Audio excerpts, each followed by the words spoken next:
Okay, I've had this video sitting in the back burner for like 2 days, and now I'm finally gonna watch it. I think I'm mentally prepared to watch it. A real brief history of shock sites by Randy Moon. Haven't heard of this content creator before, but it'd be cool to learn. And that's what I'm here to do. I'll start saying this every video. Like and sub. I upload videos every day, and I appreciate every single person that watches. All right, Randy, what you got for me? Just in case 1.25. This is now the third time I've worn this shirt in a video. Oh fuck! I'm being exposed for having ads. At least I'm supporting the OG content creators by watching their fucking ads. This is now the third time I've worn this shirt in a video. What can I say? It's relevant to a lot of video topics. In I guess the creepy my whatever happened to profile customization video, I asked if anyone would be interested in me making a video about old shock sites, and several people. Listen, I haven't heard of many old shock sites. I guess besides, if you would you count WorldStar? But I mean, all the shock stuff I see now is just Twitter. Like I went on Twitter sometime last year and I scrolled down a little bit. I just saw a dude get like shot in the head. That wasn't very cool. People said they would like to see that, so this is that video. Just a heads up that I'm going to be discussing some topics that are not safe for work or not safe for life. I'm not going I imagine so. to be going into graphic detail. Because like we we have those like bass boosted videos that are just supposed to destroy your ears. Like those can be extra. But I don't think About anything, obviously, but these would be probably don't watch this video out loud at work or in front of your grandma or something. probably Let's not. hope to God that this doesn't get age restricted or demonetized. It's no I wouldn't be surprised if it gets age restricted though. secret that the internet is home to some pretty awful things. Creeps, rage bait, Not Dr. Diddy, bro. Not already. Fuck. Twitter, but we tend to Randy, I like you. You cool in my book. think of the worst as being tucked away in shadowy corners of the dark web. There's plenty of disturbing stuff available on the clear web, No. Like Dr. Diddy. however. All of the sites I'm going to discuss today could easily be found through a Google search, or Bing if you're freaky like that. Well, wouldn't Bing give you better results because Bing like I always think of like the images of like a Google Chrome to Bing. And you search something up, it's like how to control alt delete IRL. And it's like on Google, we can get you help. Here's the phone number, and then Bing is just like, all right, here's results for a noose and a gun. So, what exactly is a shock site? The most basic definition is a website that showcases explicit material, often violent or sexual in nature, with the intention to be shocking. Some of Listen, man, when I saw that Twitter video, dude getting shot in the head, dude, that messed me up. I think about that shit constantly. these websites contain galleries of this kind of material for users to browse and are updated regularly, potentially allowing users to submit content themselves, Do not submit content to shock sites, please. while others contain a single image or video meant to be shared around, often as part of a bait and switch prank. Wait, what? What does that mean? While others contain a single image or video meant to be shared around, often as part of a bait and switch Oh, like a copy pasta type of deal? Like Vaporeon? prank. I'll be talking about both kinds of websites in this video, Sure, I haven't heard of the second one. So I guess, hey, here to learn. from oldest to most recent. Now, if you're ready, let us dive into the soft white underbelly of the internet and eviscerate it for all to see. Cool. Wasn't this clip in the background? Wasn't that like, didn't that get broadcasted? Like in the 80s? One of the first, and certainly one of the most infamous shock sites, was Rotten.com. And I've never, so Rotten.com, Orcish, heard of LiveLeak, haven't heard of B-Score, Run the Gauntlet, that sounds familiar. It was launched in 1996 by a developer known as Soylent Communications. Soy. Oh no, he's been soy since day one, no. The site's tagline was an archive of disturbing illustration, and it hosted a collection of various macabre images. Say that back, I'm just confused. The site's tagline was an archive of disturbing illustration, and it Disturbing, so is it only talking about photos then? Or is it like photos and videos? hosted a collection of various macabre images, videos, articles, and news stories Maybe I just need to shut the fuck up and listen. that included footage of violent acts and horrific accidents, medical, forensic, and autopsy photographs, weird porn, and all manner What do you mean? You find that on Twitter? of other gross and disturbing things. The sparse Web 1.0 layout of the site featured links with taglines that would allude to the content the Bowler Pelagic? What does that mean? Red light means stop. I have a feeling I know what that means. Combatant killed by American troops, Mother of God, Saint someone or other gets an extra help. link led to in an ironic And I don't have the mental for this, do I? or humorous manner, but there were no thumbnails, so it was Michael Jackson mugshot. Oh, don't gawk, suicide jumper lands on car. always a bit of a gamble what you would find whenever you clicked on something. Most content was submitted to the developers by users of the site. As you can imagine, the site was no World Star! stranger to controversy. In 1997, people flocked to the site when alleged images of Princess Diana's body being pulled from the car wreck that killed her were leaked on it, though these were later proven to be fake. Several other That's good, but I mean, it's still a bit strange. But I guess horny is strong. dead celebrity photos made their way to the site over the years, which were a major source of traffic for Rotten. They also Well, sure. I mean, like, what else would there? Well, besides like all the fucked up shit.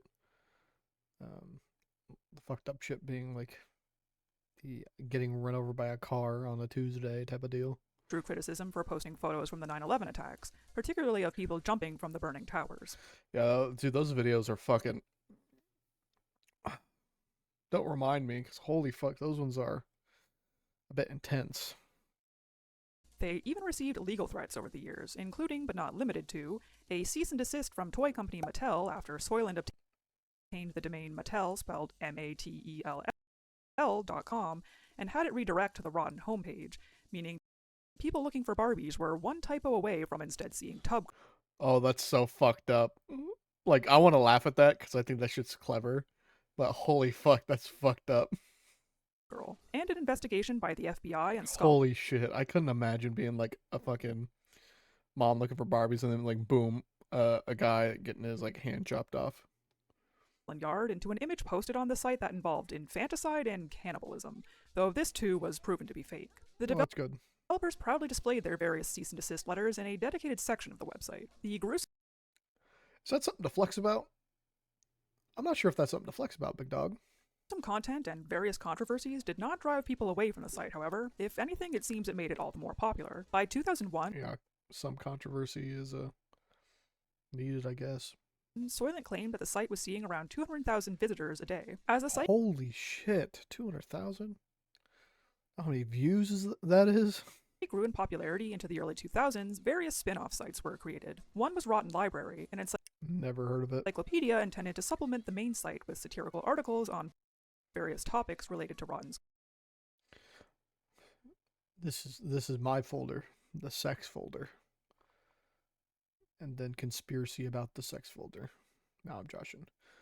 I don't know. It's so Content. this stuff is just the ones to like put words onto like these subsections. Okay. The Daily Rotten was a news site that posted disturbing user-submitted news stories every day. Boners.com was a page that posted I've seen this website before. It didn't look like this though. Had a lot more men on it. daily humorous images, usually less explicit in nature than what was featured on the main site. The Gaping Maw featured satirical editorials that I've also seen this website. Joking. I'm done with this bit. provided commentary on current events and modern society. So I'm assuming like these website like the Gaping Maw was another like the news, but more like not safe for work type of news, I'm assuming, right? This site was actually shut down in 2005 in order to comply with a new US law about the online distribution of pornography. What? In 2003, Rotten launched a Deadpool where users could submit their predictions of famous people who would die that coming year. That's odd. That's odd.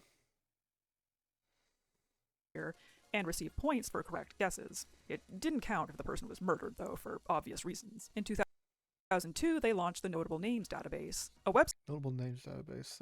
documenting the activities of and connections between notable people. In their words, a person Epstein is everywhere on this list.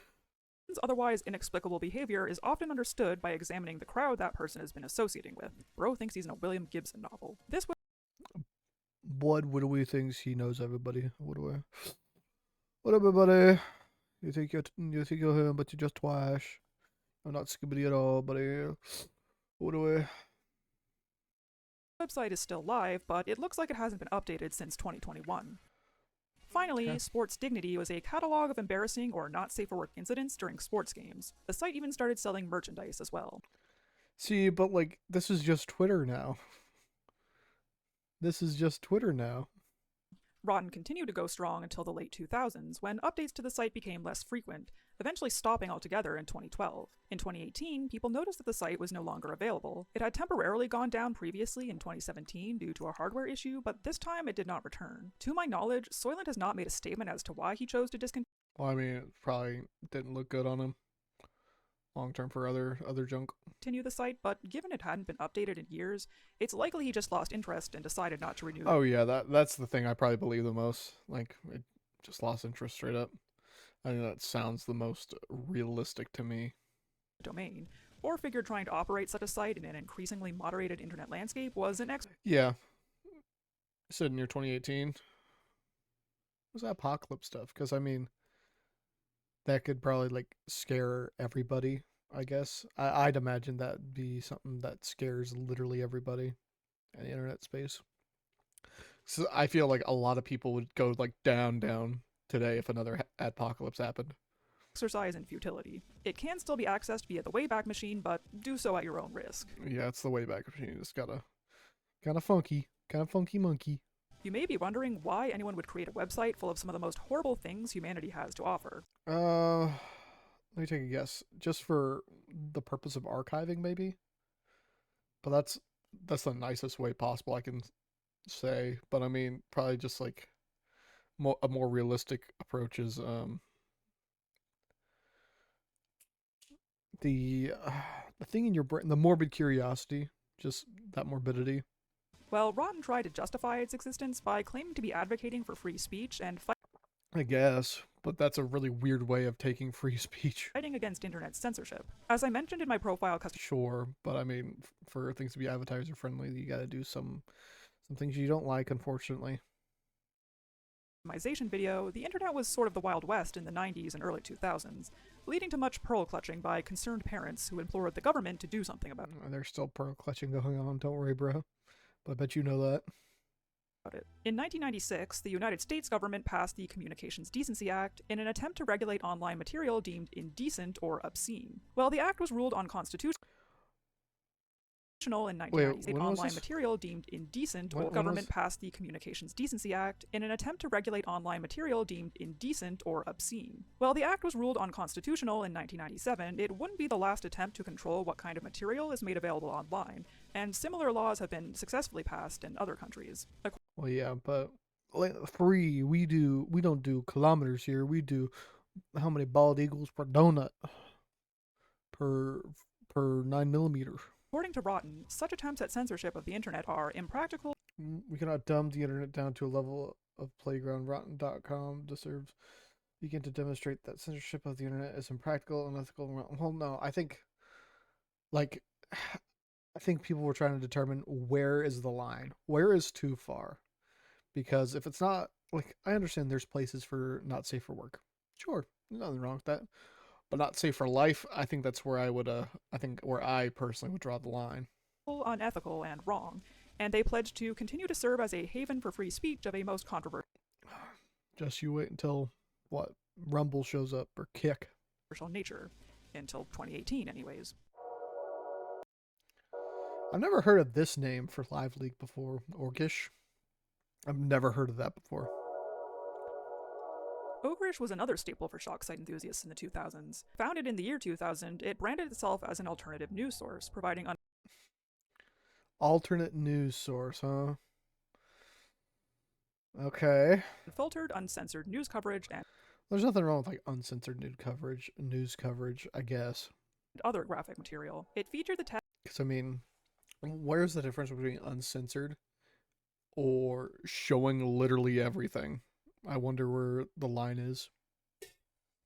Taglines uncover reality and can you handle life? In particular, it became a repository for footage from the wars in Iraq and Afghanistan. See, but that sounds to me not like an alternate news site. That just sounds like a place to get like really fucked up real videos. That's what that sounds like to me. Execution videos by Mexican drug cartels and the Islamic State, and Yeah, these don't seem like an alternate news source. This just seems like a place to share like people get their fucking hands chopped off. Russian dashcam videos. A separate website was Dude, those fucking Roblox dashcam videos. Dude, them shits make me fucking laugh. created for forums where users could Because I know like they're based on like real things, but like, dude, it's so fucking oof. discuss the content they had seen on the website called ogrishforum.com that had over 200,000 users at its peak. Ogrish Wow. was relatively short-lived, closing down after just 6 years. The That is relatively small. URL redirected to a new website called LiveLeak, That's the only one on this list I think I have heard of. a video sharing site created in part by the founders of Ogrish. Now with a tagline redefining the media, it aimed to carry Isn't Lively still around? Or it was around a few years ago, at least. on the mission of its predecessor in sharing uncensored footage of world events. Most videos were user submitted, and videos from other websites could be embedded. It was kind of like evil YouTube. The logo Yeah, I think I'd agree. even vaguely resembled the old YouTube logo. Unlike Rotten, which was couched in dark humor, LiveLeak tried to take itself a bit more seriously and become a credible news source. It Yeah. Is that going to be more than Orgrish? seemed to somewhat succeed at this, receiving shoutouts from politicians and having its videos used by mainstream news organizations. Yeah, but the only problem is once you call them out, then they'll see like the people getting their fucking hands chopped off and shit like that. But for the most part, it seemed And that's not very appetizer friendly, I'd say. to get lumped in with all the other shock and gore sites that middle schoolers would show to their friends Watching an ISIS beheading in the school cafeteria. in the computer Yeah, lab. I was lucky enough to not experience that. I did see a video of someone getting like how like the medical process to transitioning was. That was kind of fucking weird to watch, I'm not gonna lie. When the teachers weren't looking. This attempt at a more professional image did not shield it from controversy, except Oh no, why would it? Because like it's showing the gore videos. It's showing the people get run over by trains. instead of receiving legal threats from corporations and law enforcement, it received threats from criminals and terrorists. Huh. I haven't thought about it like that because yeah, you're showing the content of what they do that could cause them to get in trouble. For instance, the site was attacked by South Korean hackers after a video of the execution of Kim Sun-il was posted in Yeah, that's something I kind of. Yeah, it's like you gotta. With that kind of stuff, it kind of just comes with the territory, unfortunately. I mean, I hate to be that fucking guy, but with that type of shit, when you're dealing with like dark web type of fucking shit you find, then that just kind of like comes with it. in 2004, and site co-founder Hayden Hewitt received threats against his and his family's lives for allowing an anti-Islam film to be posted on the site in 2008. The site Wait, what? Sun-il was posted in 2004, and site co-founder Hayden Hewitt received threats against his and his family's lives for allowing an anti-Islam film to be posted on the site in 2008. Anti-Islam film. I mean that. But that also just being online, that comes with the territory, right? Death threats. The site gained notoriety in 2007 for hosting a video of the execution of Saddam Hussein, and again in Link. 2014 for hosting a video of the execution of American journalist James Foley by the terrorist organization ISIS. Shortly It sounds familiar, but it kind of rings a bell, that name, but I don't know. after this last incident, they made the decision to disallow all execution footage produced by the Islamic State. By 2019, It's probably a smart move to keep your own heads. it was reported as being the 695th most popular site on the web. To put that into context, Damn, that's crazy. You getting content just for getting people's fucking nuts chopped off? Is that all I gotta do? a bit more, this was roughly on par with more mainstream sites such as satirical news site The Onion and feminist news site Jezebel. It Haven't heard of either of those. Maybe I'm just stupid. was also featured in my favorite terrible horror movie, Unfriended. LiveLeak ended up shutting down in 2021. The exact reasons for its closure are unclear, but in a blog post announcing the shutdown, Hewitt said they felt LiveLeak had achieved all that it could, and it was time for us to try. Probably right. Probably right, because I think after, like, I think the Adpocalypse did more than we probably ever thought with toning down the internet and how intense it really is. But that's just my opinion on it, because I think, because YouTube's like a really, really big thing, right? I think all of this, you know, Adpocalypse junk really brought the internet down a little bit, because then it showed, listen, life cannot be sustainable if we keep doing this shit. I mean, it's partially true. Try something new and exciting. The world has changed a lot over these last few years, the internet alongside it, and we as people. In a video posted to his YouTube channel, he stated that maintaining LiveLeak had become a struggle and that he and his team had run out of steam. Quote, Yeah, I expect that, having that kind of type of burnout. everything's different now. Everything moves on. I don't fucking like it. I liked it much better when it was the Wild West. Oh, probably so, because that was more free, but now you can't really do that anymore, and that's unfortunate, but you just can't do that. The LiveLeak URL now redirects to ItemFix, another video sharing site that, ironically, explicitly bans media containing excessive violence or gory content. Like Rotten, it is Really? available on the Wayback Machine, but it seems the videos from any captures prior to 2021 aren't playable because they ran using Flash Player. Similar to No, not Adobe Flash, my cool math games. No. Rotten, Hewitt claimed his website served a greater purpose than merely providing disturbing content to shock people. He argued Is he gonna say it's a credible news source? it's important to provide an outlet for uncensored footage of world events, saying, Do I agree? Do I agree on that? Because it depends. I maybe that's okay. I mean, my problem is how easily accessible it can be for people under the ages of 18 and junk like that. That's my issue. That's my problem. I don't know how I feel.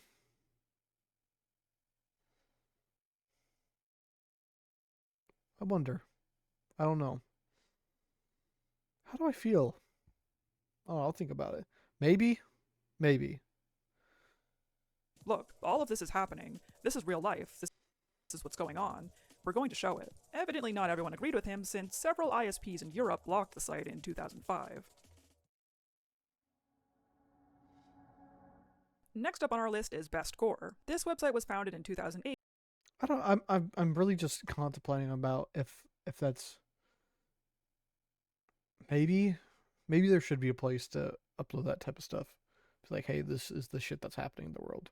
Maybe I agree. I don't know. Made by Slovak-Canadian Mark Merrick, a part of our history. As with the two What? other sites, they contain galleries of user-submitted images and videos depicting graphic material. Users could also leave comments directly on the posts. The website gained notoriety in 2012 when a video titled One Lunatic, One Ice Pick was uploaded. This extremely What? graphic video showed the real-life brutal killing of a Chinese man, Jun Lin, who was living in Montreal, Canada as an international student at Concordia University. The video had been sent to Merrick by Lin's killer, who subsequently posted it on Best Gore. This move Jesus landed Christ. Merrick in legal hot water. The video was eventually taken down, and Merrick was charged with corrupting morals by Edmonton police, to which he pleaded guilty and was sentenced to 3 months of house arrest followed by 3 months of community service. And that's it? However, he protested his conviction by putting a piece of duct tape over his mouth and holding up a sign saying Guilty of Canadian thought crimes. guilty of Canadian thought crimes as he left court. During Huh. his hearing, he claimed that posting the video on his website allowed the public to identify the killer long before police did. It Maybe? seems there could be a shred of truth to this. Yeah, that's what it... Yeah, but that's the thing, we can't, like... Unfortunately, we can't do the whole vigilante justice thing. It's not, like, a super smart thing we should do. An American lawyer did apparently see the video and attempt to report it to Canadian and American authorities, but was brushed off. Despite all of this, Best Gore remained active for several more years, shutting down in 2020. Merrick had previously stated that the site cost more to run than it generated in revenue. Yeah, I feel like that's another big thing with these shock sites. Like, how are you going to make money? How do you make money? You can't imagine it was attracting Because, like, listen, bro, I know Coca-Cola ain't going to be sponsoring Live Leak anytime soon. too many advertisers. You want to see this guy get his hand chopped off? Make sure you sub to my Patreon and buy Coca-Cola. He also cited wanting to spend more time with his family, whom he had been neglecting in favor of running the site, as a reason Oh, sure. You know, the work-life balance is a bit bananas. for stepping away. Imagine being this guy's kid and having to explain to your therapist that you have daddy issues because your dad was too busy running a gore website to pay attention. Dude, I can only imagine the stories some therapists have, dude. Like, I would kill. Probably wouldn't kill. I would love to know some of the shit therapists, like, stories they have. I would love to know. To you. But according to Merrick, posting videos of horrific crimes online was all for the public good. He claimed Mm, I bet it's partially true, but I bet he had that, like, unsatiable hunger for the morbid, like, curiosity part of your brain, right? that such videos expose police brutality, government abuse of citizens, war profiteering, and similar anti-people activities. For instance, he pointed out that Best Gore users were able to identify a video being used as propaganda by Syrian rebels as actually having originated from Mexico, since the video had been available on Best Gore since before the beginning of the Syrian Revolution. I'm all for exposing propaganda, but this guy has made some comments that hint at him being a Holocaust denier, which Damn. Damn. diminishes the credibility of that statement just a little bit for me. Yeah, I think I'd agree. He has also purported to receive messages from users of the site saying that viewing gore videos made them more aware of the fragility of the human body and Yeah, probably so. convinced them to take their lives and their safety more seriously. Others have said that the videos desensitized them to death and violence. I think that's the scariest thing, desensitizing them to, like, the concept of, like, dying.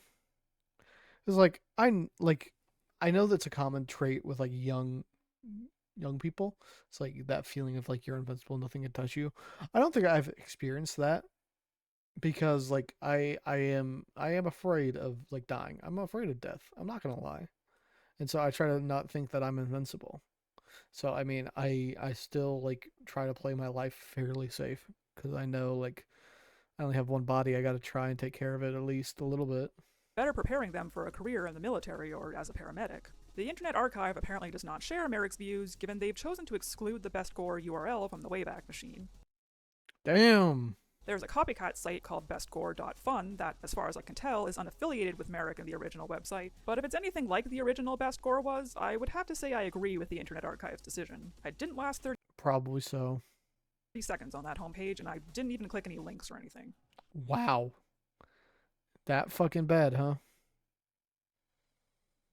That fucking bad, huh? Run the Gauntlet. That sounds, like, vaguely familiar. It sounds so familiar. Run the Gauntlet is a relatively new shock site, being founded in 2015, and is the only one so far that is still available today. Its slogan Most vile, puke-inducing hard. See, this is where the part where it starts to sound familiar. is the most vile, puke-inducing, hard-to-watch videos on the internet. The name comes from a historic form of corporal punishment known as running the gauntlet, in which the guilty party is forced to run between two rows of soldiers who would lash out at them with weapons as they passed. It features the usual shock site fare, but it is most notable for the Run the Gauntlet challenge. To successfully The what? It's just if you can see the stomach of the depths of the internet, the site is not safe for work. It contains adult-related content. You must be a legal age in your country to proceed. Prepare yourself.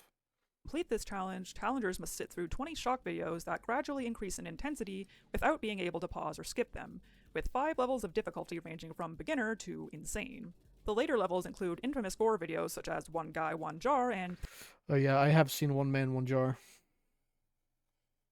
Dude, he was kind of hung, not gonna lie.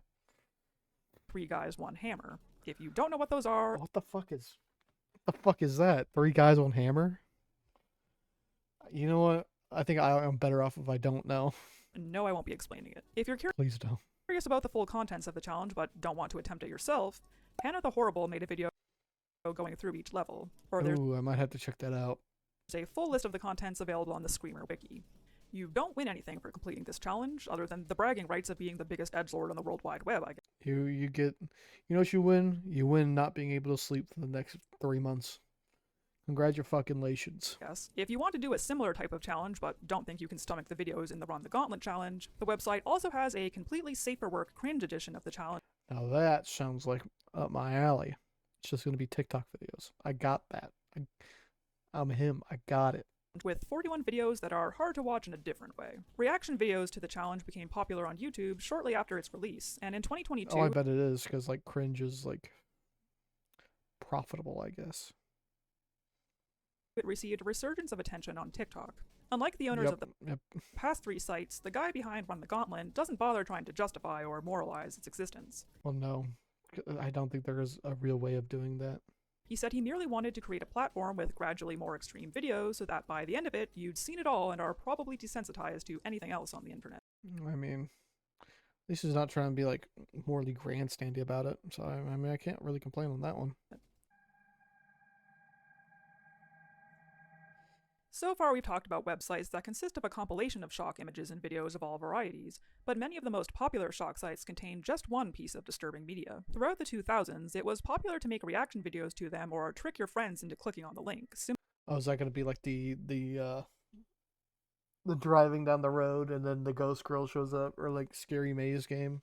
similar to a Rickroll. One of the first was goatsy.cx, a website that hosted No bells. an image with the file name hello.jpg that showed adult film star Kirk Johnson bending over and, spreading himself open for the camera.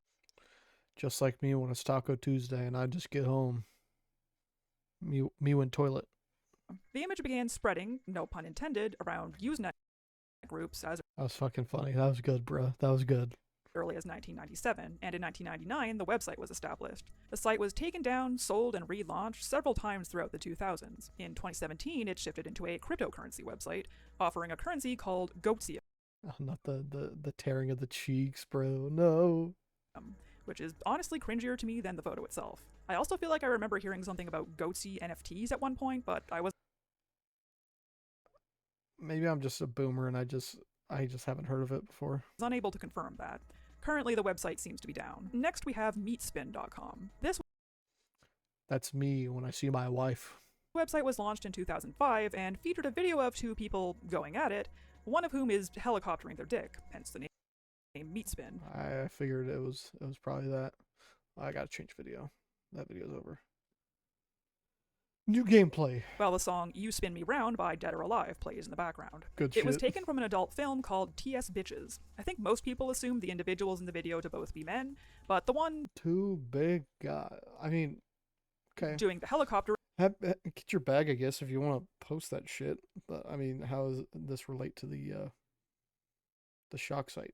was actually a transgender woman named Christina Bianchini. I Is she thick? honestly don't find this one that shocking. I mean, obviously if you click on a link not expecting to see something not safe for work, you're going to be a bit surprised. Well, sure. But I think most of the shock value here just came from the very homophobic online culture of the 2000s. Oh, yeah, you're probably right. You're probably right on that one. What's more interesting to me is that this video inspired the Leak Spin viral video in 2006, What? in which the character Orihime from the anime Bleach spins a leak to the Finnish song Iivan Polka. This in turn inspired the iconic Hatsune Miku version of the video where she spins a leak and sings Iivan Polka, leading to her association with leaks. Some crazy butterfly effect shit happened Holy shit. And then you know what? We get Brazilian Miku today. That is bananas. here. Probably the most notorious of these kinds of sites is Two Girls, One Cup. Man. What I wouldn't pay to be the cup. I'm not going to describe what happens in this video. If you don't already know by now, you're probably too young to be here. Yeah. If you don't know, that's probably all I could say. You're probably way too young to know. Please press the back button and go watch slime ASMR videos or something. Hey, don't talk shit on my slime ASMR videos. There's actually no, not the slime ones. Do like a different one. JoJo's ASMR. He's cool. He's cool as fuck. This clip was from the trailer of a Brazilian adult film called Hungry Bitches and was first posted online in 2007. There's been some debate over the years as to whether the video is real or not. The director apparently tried to argue in a Mexican court that the bodily fluids seen in the film were actually ice cream, but he was unsuccessful in I bet that was hard to prove. What do you mean it didn't melt? We just had it really, really cold. convincing them, so make of that what you will. Either way, I hope those two girls were paid handsomely. Oh, I bet they were. I hope they weren't paid shitty.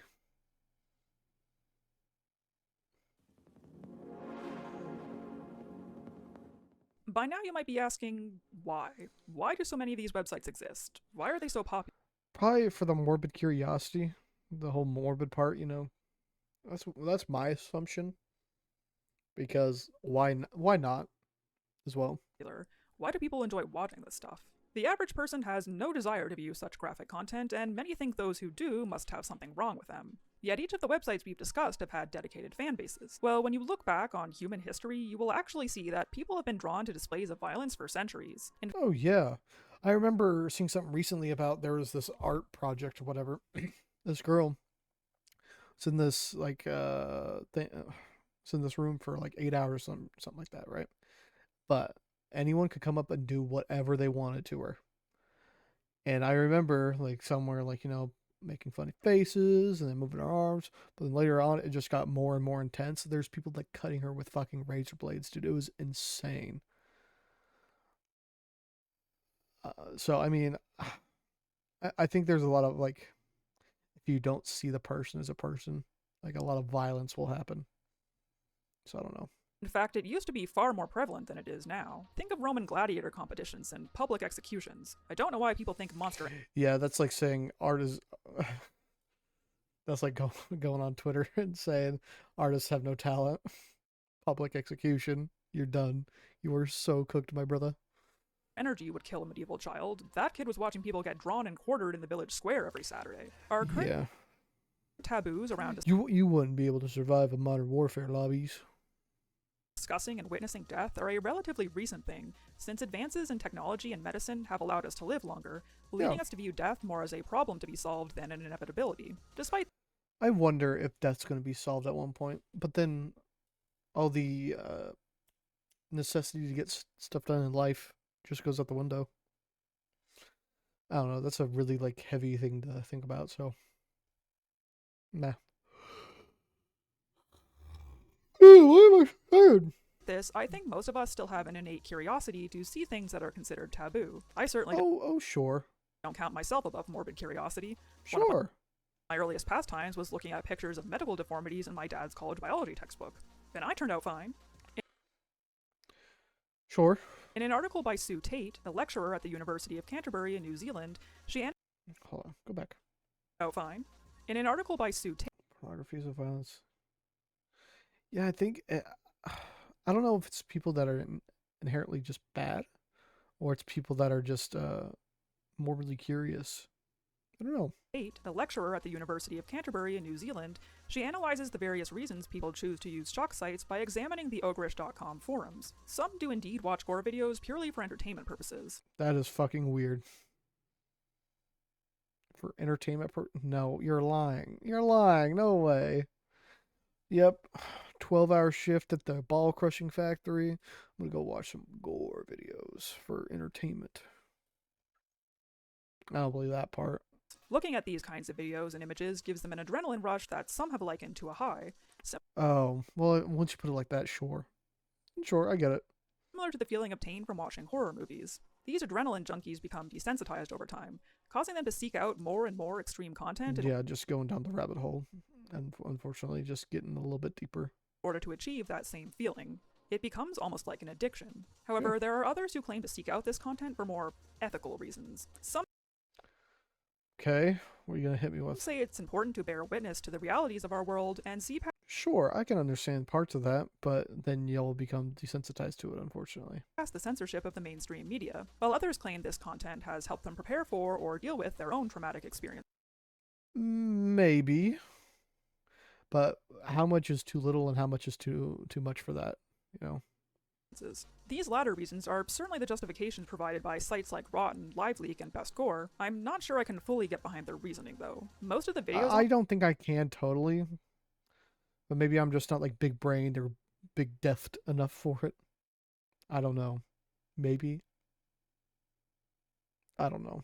On these sites were presented without context, and viewers mostly just commented on the gore or like the video quality. Shockingly, Yeah, sure.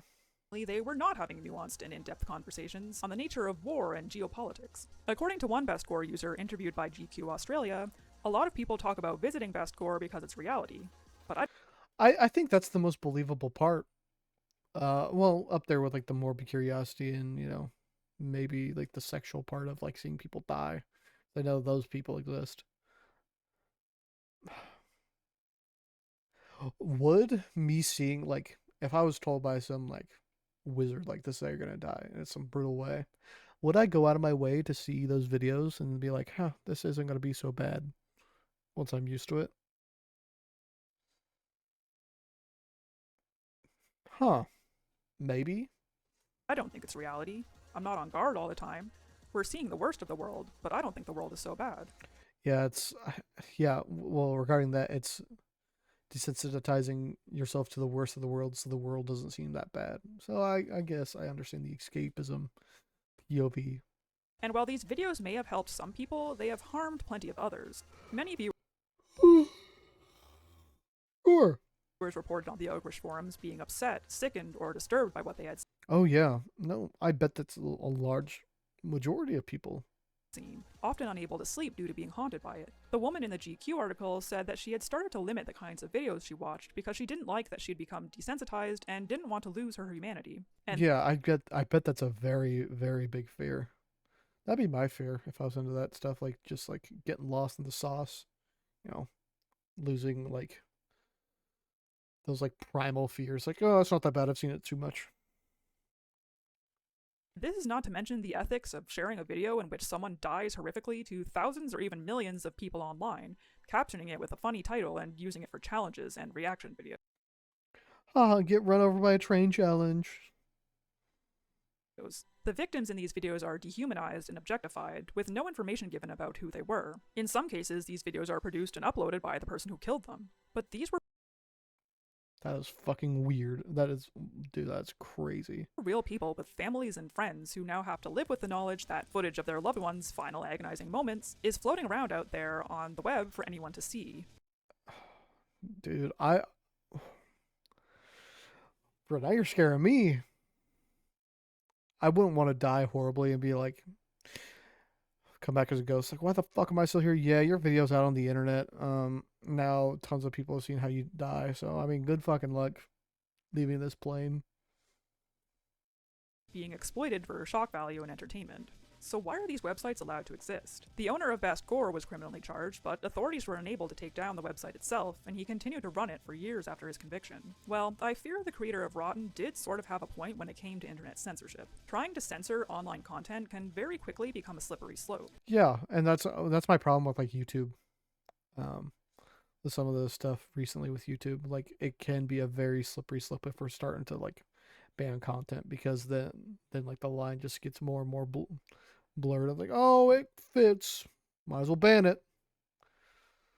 Let's look That's back. why, like, I wasn't I growing up, like, I liked Leafy growing up, but now I'm not a super big fan because he's just like bullying people. Which fine, whatever. If you like that, whatever. That's fucking weird, but like, I liked that shit growing up. Um, but him getting banned, I don't think he should have been banned.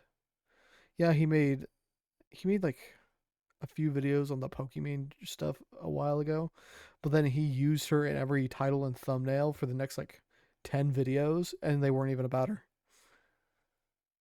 So, I mean, I don't know, man. I don't know. Back at the If Keemstar can stay up, oh, fuck.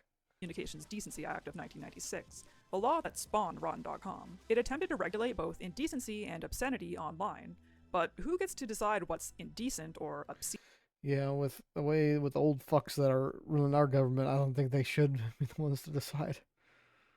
These terms are dangerously nebulous. There are many lawmakers who consider sex education in schools, books about slavery, or the mere existence of gay and trans people to be indecent and obscene. Yeah, exactly. So where's the line? That's the thing. So you can see how So I mean, we can't like it's too vague of a thing to go after, you know?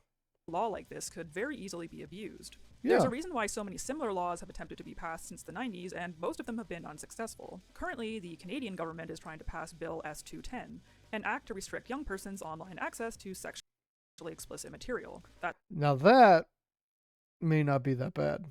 sounds all good and well in theory, but it would require internet users to provide personal information to their ISPs in order to verify their age, which True, which can be a slippery slope to go down. creates significant privacy and security risks. Yep, that too.